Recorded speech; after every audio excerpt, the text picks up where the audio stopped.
सभी को नमस्कार है, सभी को अभिनंदन है। कैसे हैं सभी लोग? उम्मीद करते हैं सभी लोग अच्छे और जीवन का आनंद ले रहे हैं। क्या आपके साथ भी ऐसा होता है कि इंट्राडे में आपने पैसा कमाया, सपोज करिए 20,000 रुपए से शुरू किया, थोड़ा थोड़ा थोड़ा थोड़ा ट्रेड लिया और पहुंच गए 1 लाख तक। ऑल ऑफ सडन कोई एक दिन ऐसा आया जब या तो आपकी बहुत सारी इच्छा हो गई मल्टीपल लॉट्स लेने की, या तो बाजार आपको ऐसा दिखा और फिर वापस हम 20,000 पे आ गए या उससे भी नीचे आ गए, या कैपिटल जीरो कर बैठे। अगर हाँ, तो ये वीडियो आपके लिए है। इस वीडियो को पूरा जरूर देखिएगा। इन्वेस्टिंग डैडी चैनल को सब्सक्राइब कर लीजिए, बेल आइकन प्रेस कर दीजिए ताकि आने वाली वीडियोस भी आपको मिलते रहे। जी हाँ, बात कर रहा हूं मैं उन्हीं ट्रेडर्स के बारे में जो इंट्राडे में बड़ी मेहनत से ढेर सारा पैसा चींटी की तरह चढ़ते हैं, धीरे धीरे धीरे धीरे धीरे धीरे धीरे, और चींटी की तरह चढ़ते चढ़ते चढ़ते चढ़ते ऑल ऑफ सडन एक समय ऐसा आता है कि नीचे गिर जाते हैं, या मकड़ी जैसे जाल बनाती है। अभी अभी मैं रिसेंटली इंटरनेट पर एक वीडियो देख रहा था जिसमें एक मेंढक रहता है। वो मेंढक तालाब के अंदर रहता है, तालाब नहीं, एक ऐसा टंकी होती है उसके अंदर होता है, और कैसे भी करके वो बड़ी मुश्किल से ऊपर चढ़ रहा होता है। ऑलमोस्ट 90% चढ़ने के बाद ऑल ऑफ सडन धड़ाम से नीचे गिर जाता है और फिर वापस पानी में। तो ऐसा ही इंट्राडे ट्रेडर्स के साथ भी होता है। लेकिन कैसे हम उसको पार कर सकते हैं, कैसे हम बड़ा वेल्थ क्रिएट कर सकते हैं, इसका तरीका मैं आपको इस वीडियो में बता रहा हूँ। सिंपल सी चीज़ है, इंट्राडे ट्रेडिंग से आप बहुत बड़ा वेल्थ नहीं क्रिएट कर सकते। ये सत्य है और ये सार्वभौमिक सत्य है। ठीक उतना ही सत्य है जितना सूरज पूरब से उगता है। सीधी सी बात है, ठीक है। तो अब अगर आपको बड़ा वेल्थ क्रिएट करना है तो इंट्राडे ट्रेडिंग से पैसा जनरेट करना है और उसको पोजिशनल इन्वेस्टमेंट में कन्वर्ट करते चले जाना है। यानी कि आप ऐसा नहीं सोच सकते कि आज मैं इंट्राडे से 10,000 से ट्रेड कर रहा हूं या 20,000 से एक लॉट से कर रहा हूं, मैं और अच्छा ट्रेडर हो जाऊंगा तो 50 लॉट से करूंगा, और हो जाऊंगा तो 100 से करूंगा, और हो जाऊंगा तो 500 लॉट से करूंगा। No, it is not like that. ये ऐसा नहीं है, ये ऐसा नहीं है। आप एक लिमिटेड लॉट से ही इंट्राडे में ट्रेडिंग कर सकते हैं, एक लिमिटेड क्वांटिटी से ही ट्रेड कर सकते हैं, तब आप प्रॉफिटेबल रहेंगे। ठीक है। दूसरी बात, क्योंकि ऑप्शन चेन पर जो डेटा हमको दिखाई देता है ना, वो डेटा हमारे और आपके ट्रेडिंग का ही होता है, जिस डेटा को यूज करके हम एलटीपी कैलकुलेटर पर ट्रेड करते हैं। ठीक है। दूसरी बात, जब ये पैसा आप इन्वेस्ट करते हैं तो आपको किसी पर्टिकुलर जगह पर इन्वेस्ट करना चाहिए। तो आज इस पर्टिकुलर बात में मैं बात करने वाला हूं डेट फंड्स की, कि डेट फंड्स बेसिकली होते क्या है। हम कंजर्वेटिव तरीके से अपना पैसा इन्वेस्ट कर सकते हैं। जैसे कि कुछ लोग ऐसे होते हैं जो म्यूचुअल फंड्स में जो फिक्स डिपॉजिट करते हैं। बेसिकली तो फिक्स डिपॉजिट करते हैं तो हमको एक 6-7% का रिटर्न मिलता है एवरेज, वो भी फिक्स डिपॉजिट में। तो क्या कोई ऐसा तरीका भी है जो फिक्स डिपॉजिट से बेहतर रिटर्न दे और स्टॉक मार्केट में ही हो? जी हाँ, वो है तरीका डेट फंड्स। डेट फंड्स भी म्यूचुअल फंड का एक पार्ट होता है। तो डेट फंड से रिलेटेड आपके कुछ सवाल हो सकते हैं जिनके जवाब आप सीरियसली ढूंढ रहे होंगे, और आज इस वीडियो में आपको मिल जाएंगे उनके जवाब। तो वो सवाल क्या है, पहले तो उन सवालों को सुन लेते हैं। सवाल नंबर 1, डेट फंड होता क्या है। सवाल नंबर 2, डेट फंड काम कैसे करता है। सवाल number 3, debt fund mutual fund से अलग कैसे होता है। सवाल नंबर 4, किसको और क्यों इन्वेस्ट करना चाहिए डेट फंड में। सवाल नंबर 5, और सबसे इंपॉर्टेंट, कैसे सही डेट फंड का सिलेक्शन करें। और सवाल नंबर 6, आखिर डेट फंड की मैच्योरिटी कैसे होती है, कब होती है, कितने वक्त में होती है। तो ये 6 सवालों के जवाब मैं इस वीडियो में आपको दूंगा, जो कि बेहद जरूरी है। डेट फंड की तरह ही म्यूचुअल फंड से रिलेटेड न्यू फंड्स ऑफर आते हैं। जैसा कि एक न्यू फंड आया हुआ है ऑफर। ये बेसिकली डेट फंड तो नहीं है, लेकिन ये एक इंडेक्स फंड है। और ये इंडेक्स फंड किसका है? आदित्य बिरला का इंडेक्स फंड है। जी हाँ, इंडेक्स फंड, डेट फंड तो एक हो गया कंजर्वेटिव इन्वेस्टर के लिए, लेकिन जो इन्वेस्टर एग्रेसिव है उसके लिए क्या? उसके लिए इंडेक्स फंड। इंडेक्स फंड कैसा होता है? इंडेक्स फंड डायरेक्टली इंडेक्स में इन्वेस्ट करता है। ऐसा ही एक न्यू फंड ऑफर आया हुआ है, Aditya Birla Sun Life mid cap 150 momentum 50 fund. ठीक है। ये इंडेक्स फंड बेसिकली किस तरीके के है? ये लार्ज कैप में इन्वेस्ट करता है। ठीक है। अब Aditya Birla Sun life India का leading private life insurance company है, जो कि आई हुई है mid cap 150 momentum 50 index fund के साथ, और ये अभी सब्सक्रिप्शन के लिए अवेलेबल है। इसका बेंचमार्क फंड जो है Nifty mid cap 150 momentum 50 index fund है। अब Aditya Birla life insurance already exist करती है पिछले 23 साल से, जिसमें आदित्य बिरला ग्रुप का 51% और सन लाइफ फाइनेंशियल का 49% स्टेक है। Aditya Birla Sun life already 90,000 crore से ज्यादा का AUM मैनेज करती है अप टू 30 जून 2024 तक, जो कि दिखता है कि लोगों का ट्रस्ट है इस पर्टिकुलर कंपनी पर। ये जो फंड आया हुआ है आदित्य बिरला का Sun Life mid cap 150 moment 50 fund, इसकी NAV 10 रुपए होगी। और ये कहां पर इन्वेस्ट करेगी? ये टॉप 50 कंपनीज में इन्वेस्ट करेगी बिना किसी फंड मैनेजर के। अब अगर बात करें इस पर्टिकुलर फंड की, तो इंडेक्स जो है इस फंड का, जो कि निफ्टी मिड कैप 150 मोमेंटम 50 है, इसने 26.3% का रिटर्न दिया हुआ है लास्ट 10 ईयर्स में, और 37% का रिटर्न दिया हुआ है लास्ट 5 ईयर्स में। आदित्य बिरला सन लाइफ भी इसी इंडेक्स को रिप्लिकेट करेगा। ठीक है, तो ऑब्वियसली एक्सपेक्टेड नंबर्स भी कुछ ऐसे ही होने चाहिए। एक बात और आपको बता दूं, Nifty mid cap 150 momentum 50 fund में अगर आपने 2014 में इन्वेस्ट किया होता तो अब तक आपको 10 साल में लगभग 10 गुना रिटर्न मिल चुका होता, यानी कि आपका जो पैसा है वो 10 गुना हो चुका होता। ठीक है, फिक्स डिपॉजिट में कितना होता है? फिक्स डिपॉजिट में आप कंपेयर करिए, 2 गुना होता है 10 साल में। ठीक है, चलिए, हाउएवर ये इंडेक्स फंड है तो यहाँ एग्रेसिव होता है, फिक्स डिपॉजिट की तरह सेफ नहीं होता है, इस बात को याद रखने की जरूरत होती है। आप स्टार्ट कर सकते हैं इस फंड में मिनिमम 2,000 रुपए महीने से भी इन्वेस्ट कर सकते हैं। और जो एनआरआई लोग हैं भैया, इंडिया की ग्रोथ स्टोरी में आपको शामिल होना है तो एज ए एनआरआई आपको इंडिया में इन्वेस्ट करना पड़ेगा। और इंडिया में इन्वेस्ट करते रहेंगे तो भाई वापस कभी न कभी तो लौट के बूढ़े होके आएंगे इंडिया में ना। दूसरी चीज, इंडिया एक ग्रोइंग कंट्री है, आप जिस कंट्री में रह रहे हैं हो सकता है वो डेवलप्ड हो चुकी है ना, तो वहां के जो रिटर्न्स होंगे ऑब्वियसली इंडिया के कंपैरेटिव कम होंगे, तभी तो फॉरेन इंस्टीट्यूशनल इन्वेस्टर्स इंडिया में इन्वेस्ट करने के लिए मर रहे हैं। तो आप एज ए एनआरआई बिल्कुल इन्वेस्ट करिए ऐसे फंड्स में, आपको बेनिफिट मिलेंगे, बेहतर बेनिफिट्स मिलेंगे। ठीक है, तो पॉलिसी बाजार की लिंक दी हुई डिस्क्रिप्शन बॉक्स में और कमेंट बॉक्स में, आप सिंपली क्लिक करके इस फंड को जहां से सब्सक्राइब करना है वहां पहुंच सकते हैं। मैं आपको एक बार फिर से फंड के बारे में पूरा बता देता हूं। इस फंड का नाम है Aditya Birla Sun Life mid cap 150 momentum 50 fund. Aditya Birla Sun Life mid cap 150 momentum 50 fund. ठीक है, ये फंड अभी से लेके 15 अक्टूबर तक एक्टिव है, यानी कि आप इसको सब्सक्राइब कर सकते हैं। 15 अक्टूबर लास्ट डेट है। दूसरी बात, निफ्टी मिड कैप 150 मोमेंटम 50 इसका बेंचमार्क इंडेक्स है, मिनिमम इन्वेस्टमेंट आप 2000 रुपीज कर सकते हैं, तो इसमें कर सकते हैं। तो बेसिकली सवाल नंबर 1 पर आते हैं कि डेट फंड होता क्या है। म्यूचुअल फंड की स्कीम्स होती हैं बेसिकली।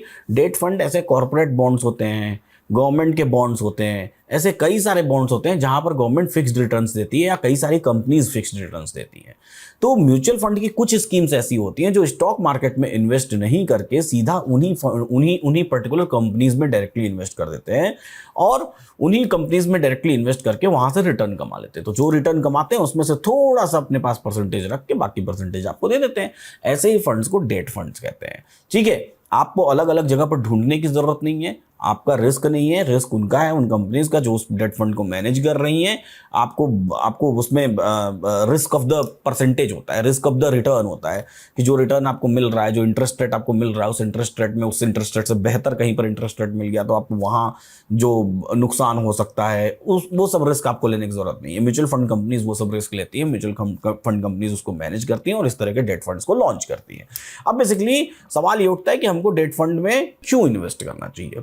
देखिए, बेसिकली डेट फंड आइडियल किसके लिए होता है? जिनको रेगुलर इनकम चाहिए होती है। रेगुलर इनकम का मतलब क्या होता है? जैसे आप रिटायर होने वाले हैं, अब रिटायर होने वाले हैं तो जब अभी मान लीजिए अभी आपकी उम्र 20 साल है, 25 साल है, 30 साल है, कब रिटायर होंगे? 60 साल की उम्र में होंगे या 55 में होंगे या 50 में होंगे, जब भी आपको रिटायर होना है। तो जब आप रिटायर होंगे तो आपको एक रेगुलर इनकम चाहिए होगी। ठीक है, या तो अभी तुरंत इमीडिएट आपकी जो सैलरी है वो आपको एनफ नहीं लगती, आपको ऐसा लगता है कि आपको एक और रेगुलर इनकम मिलनी चाहिए, लेकिन वो रेगुलर इनकम कैसी होनी चाहिए? सेफ होनी चाहिए, एकदम सिक्योर, कि ऐसा ना हो कि भाई मेरा पैसा स्टॉक मार्केट में वोलेटाइल हो जाए, नहीं, मेरे को सिक्योर रिटर्न मिलना चाहिए। तो उसको डेट फंड में इन्वेस्ट करना चाहिए, क्योंकि डेट फंड्स ऐसे ही रिटर्न देते हैं। आपकी मंथली आपको कुछ ना कुछ पैसा मिलता रहेगा। 2 तरह की एन्युटीज होती हैं, को डिफर्ड एन्युटी कहते हैं, को इमीडिएट एन्युटी कहते हैं। कुछ फंड्स ऐसे होते हैं जो तुरंत आपको पैसा देना शुरू कर देते हैं, कुछ फंड्स ऐसे होते हैं जो भी इनकम मिलती है उसको इन्वेस्ट करके रखते हैं और कुछ दिनों बाद, जितने मान लीजिए 2 साल बाद, 1 साल बाद या 3 साल बाद, जब भी जिस तरह की वो स्कीम होगी उतने दिन बाद आपको पैसा मंथली रेगुलर इनकम के रूप में देना शुरू कर देते हैं। ठीक है, अब सवाल ये उठता है कि डेट फंड दूसरी म्यूचुअल फंड स्कीम से अलग कैसे है। देखिए, दूसरी म्यूचुअल फंड स्कीम, जैसे अभी मैंने आपको एक इंडेक्स फंड के बारे में बताया, तो वो इंडेक्स फंड बेसिकली कहां इन्वेस्ट करेगी? इंडेक्स में इन्वेस्ट करेगी। तो इंडेक्स क्या होता है? वो वोलेटाइल होता है, मार्केट अप जाएगा, डाउन जाएगा। अभी आपने रिसेंटली देखा एक सेबी का निर्णय आया जिसकी वजह से बाजार गिर गया, 700-800 पॉइंट्स नीचे गिर गया, तो वहां पर आपकी एनएवीज डाउन होंगी। तो दूसरी म्यूचुअल फंड स्कीम चाहे जिस तरह की भी होगी वो डायरेक्टली स्टॉक मार्केट में इन्वेस्ट करेगी, लेकिन debt fund basically stock market में इन्वेस्ट नहीं किया जा रहा है। आपका पैसा बॉन्ड्स में इन्वेस्ट किया जा रहा है, जहां पर आपको फिक्स्ड रिटर्न मिलना ही मिलना है। वो फिक्स्ड रिटर्न्स देते ही देते हैं, क्योंकि वो पैसा वो यूज करते हैं, इस्तेमाल करते हैं, कहां पर? अपने कामों में इस्तेमाल करते हैं। भाई बैंक से लोन लेने जाएंगे तो बैंक से लोन लेने जाएगी कोई कंपनी, तो बैंक से जो इंटरेस्ट रेट मिलेगा उतना ही इंटरेस्ट रेट पर अगर वो अपने डेट कॉर्पोरेट बॉन्ड्स जारी कर दिए या उससे कम इंटरेस्ट रेट पर, मान लीजिए सपोज करिए आप और हम कैसा सोचते हैं कि 1% 2%, नहीं, उस कंपनी के लिए तो 0.01%, 0.1% भी मायने रखता है। क्यों? क्योंकि 1000 करोड़ रुपए का बैंक से लोन लेगी। अब जो सपोज करिए बैंक से रेट ऑफ इंटरेस्ट जो उसको लग रहा है वो सपोज करिए 7.6% लग रहा है, और उसने एक डेट फंड जारी कर दिया, वो कितना 7.5% पर। अब वो जो 0.1% है 1000 करोड़ के लिए बड़ा अमाउंट हो जाता है, ठीक है। तो इसलिए वो कॉर्पोरेट बॉन्ड्स जारी करते हैं, इसलिए डेट फंड्स आते हैं और इसलिए हमको डेट फंड्स में इन्वेस्ट भी करना चाहिए। अच्छा, अब सवाल ये उठता है कि how to select the right debt fund, सही डेट फंड कैसे सिलेक्ट करें। इसके लिए मैं आपको कुछ ट्रिक्स बता रहा हूं, उसको नोट करके रख लीजिए। ट्रिक नंबर 1, पहली बात जो आपको ध्यान रखना है, वो ध्यान रखना है कि मैच्योरिटी का चेक करना, यानी कि कितने दिन में ये डेट फंड मैच्योर होगा। बहुत बेहद ध्यान से सुनिएगा, the lower average maturity period, जितना ही कम एवरेज मैच्योरिटी पीरियड होगा, the lower funds volatility and your return, यानी कि आपका रिटर्न उतना ही कम होगा। यानी कि जितने कम समय के लिए आप वो इन्वेस्ट करेंगे, सपोज करिए कोई एक 90 डेज का डेट फंड है तो वो छोटा रिटर्न देगा और उसकी वोलेटिलिटी भी कम रहेगी, और कोई एक 365 डेज का है तो वो थोड़ा सा ज्यादा रिटर्न देगा in the comparison of 90 days वाले के, और उसकी वोलेटिलिटी भी थोड़ी सी उससे ज्यादा होगी। दूसरी बात, आपको ये मेक श्योर करना है कि ये डेट फंड्स कम से कम लिक्विड हो। कम से कम लिक्विड का मतलब क्या होता है?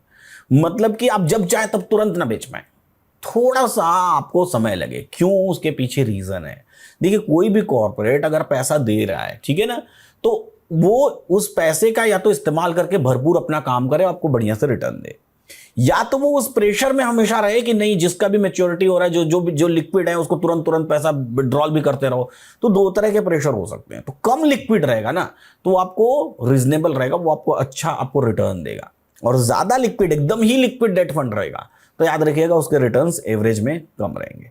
पॉइंट नंबर 3, आपको स्मॉल कॉर्पस वाले फंड्स को अवॉइड करना है। जब आप उन फंड्स को पढ़ेंगे ना, डेट फंड्स में जाएंगे, म्यूचुअल फंड्स की स्कीम में जाएंगे, तो बहुत सारे ऐसे फंड्स होते हैं जिनके आप उसमें टोटल AUM पढ़ेंगे कि वो कितना फंड्स मैनेज करते हैं, ठीक है।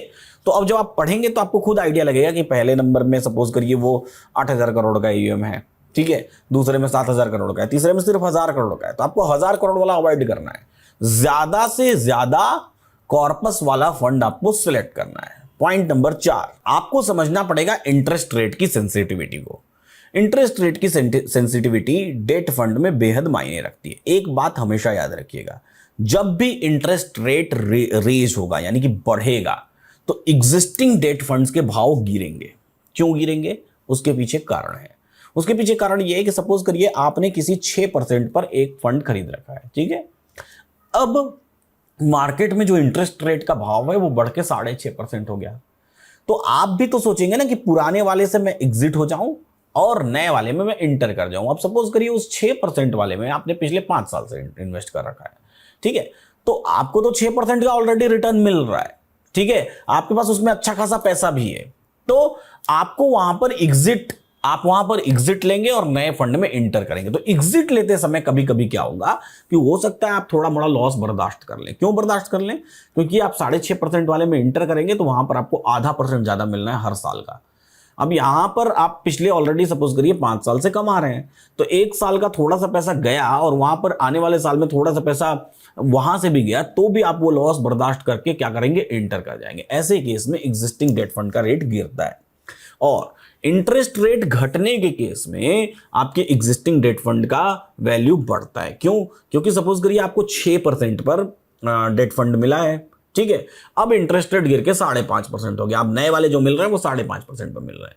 तो जो बंदा थोड़ा इंटरेस्टेड रहेगा और आप सपोज करिए पिछले 5 साल से 6% कमा रहे हैं उस पर, तो वो हो सकता है कि आपको थोड़ा एक्स्ट्रा पैसा पे करके, आपको जो 6% मिला हुआ है तो मिला ही हुआ है, थोड़ा उससे ज्यादा पैसा पे करके आपसे वो फंड खरीद लें। क्यों? क्योंकि हो सकता है उसका लॉन्ग टर्म विजन हो सकता है वो 10 साल तक रखने वाला हो, तो उसको वो पूरक हो रहा हो, उसके लिए वो प्रॉफिटेबल हो। तो इस केस में तो आपको ये इंटरेस्ट रेट की सेंसिटिविटी हमेशा डेट फंड के केस में समझनी पड़ेगी, और ये अगर आप समझेंगे तो डेट फंड हमेशा आपके लिए कारगर होंगे। अब डेट फंड में अगर आपको इन्वेस्ट करना है तो ये एक कंजर्वेटिव इन्वेस्टर का काम है, यानी कि आप अपने पोर्टफोलियो का, सिंपल सा बात है, सीधी सी बात है, आप अपनी उम्र के हिसाब से डेट फंड के इन्वेस्टमेंट को करिए।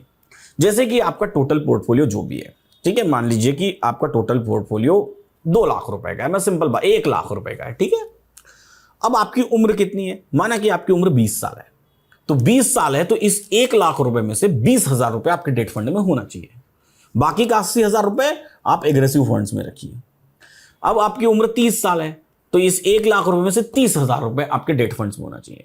आपकी उम्र 40 साल 40 ईयर्स तो 40% डेट फंड में, आपकी उम्र 50 ईयर्स तो 50-50 डेट और 50 इक्विटी, आपकी उम्र 60 ईयर्स तो 60 डेट 40 इक्विटी, 65 तो 35 इक्विटी 65 डेट। तो डेट फंड्स जैसे जैसे आपकी उम्र बढ़ती चली जाती है वैसे वैसे आपको डेट फंड में अपना इन्वेस्टमेंट बढ़ाते चले जाना चाहिए। डेट फंड के अलावा बाकी एग्रेसिव फंड्स के बारे में भी हम लोग आने वाले एपिसोड्स में बात करेंगे। हाउएवर, उम्मीद करता हूं कि ये वीडियो आपको समझ आया होगा और पसंद भी आया होगा। तो इन्वेस्टिंग डैडी चैनल को सब्सक्राइब कर दीजिएगा, बेल आइकन प्रेस कर दीजिएगा, वीडियो पर अपने वैल्यूएबल कमेंट्स लिखिए। डेट फंड से रिलेटेड कुछ सवाल हो तो वो भी बताइए, मैं उनके जवाब भी अगले एपिसोड में जब आगे की बात करूंगा, जहां पर एग्रेसिव फंड्स आपको बताऊंगा, तो वहां पर मैं आपको बताऊंगा। फिलहाल आपको Aditya Birla Sun life 150 momentum index fund के बारे में फिर से याद दिला देता हूं। डिस्क्रिप्शन बॉक्स में लिंक दी हुई है, वहां पर जाके आप क्लिक करके डिटेल्स वापस से एक बार देख लीजिए।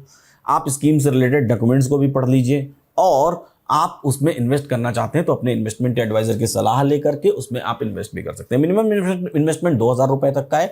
15 अक्टूबर डेट याद रखिएगा, लास्ट डेट है इसकी, है ना। तो ये डेट याद रखिएगा और आप वहां पर इन्वेस्ट कर सकते हैं अगर आप चाहें तो। फिलहाल इस वीडियो में इतना ही।